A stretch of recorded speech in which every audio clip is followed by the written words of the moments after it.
মহিমান্বিত নীল নদীতে আপনাকে স্বাগতম। মহিমান্বিত নীল নদ এমন এক জীবন রেখা যা হাজার হাজার বছরের সভ্যতাকে লালন করেছে।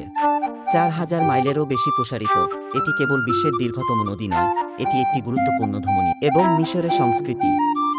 আমরা যখন এই যাত্রা শুরু করি, এই নিরন্তর সৌন্দর্য এবং গভীর সাংস্কৃতিক ঐতিহ্য দ্বারা মুগ্ধ হওয়ার জন্য প্রস্তুত। ভিডিওতে যে চিত্র দেখছেন এটি সূর্য দিগন্তের উপরে মৃদুভাবে উদিত হচ্ছে, নীল নদের শান্ত জলের উপর সোনালি আভা ঢালাই করছে। ভোর হওয়ার সাথে সাথে নদী জাগ্রত হয়, আকাশের স্পন্দনশীল রং প্রতিফলিত করে। নীল নদ নিছক জলাশয় নয়, এটি ইতিহাসের ক্যানভাস। প্রাচীন ফারাওদের কল্পনা করুন, যারা একবার এই জলে যাত্রা করেছিল, তাদের বিশাল মন্দিরটি এখনও নদীর ধারে গর্বিত হয়ে দাঁড়িয়ে আছে। গির্জা একটি আইকনিক পিরামিড, এটি অনেক উঁচু পিরামিড এবং এটির গৌরবময় অতীতের কাহিনী রয়েছে।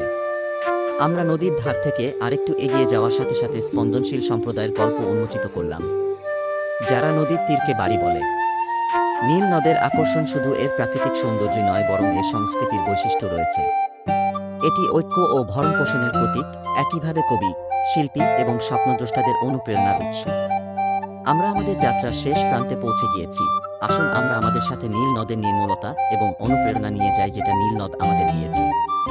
নীল নদের জল ভূমিকে পুষ্ট করে চলেছে, যেমন তারা সভ্যতার শুরু থেকে করেছিল, যেটা মিশরের স্থায়ী চেতনার একটি প্রমাণ। মিশরের হৃদয় অন্বেষণে আমাদের সাথে যোগ দেওয়ার জন্য আপনাকে ধন্যবাদ, যেখানে নীল নদ তার সৌন্দর্য এবং সংস্কৃতির গল্প বলতে থাকে।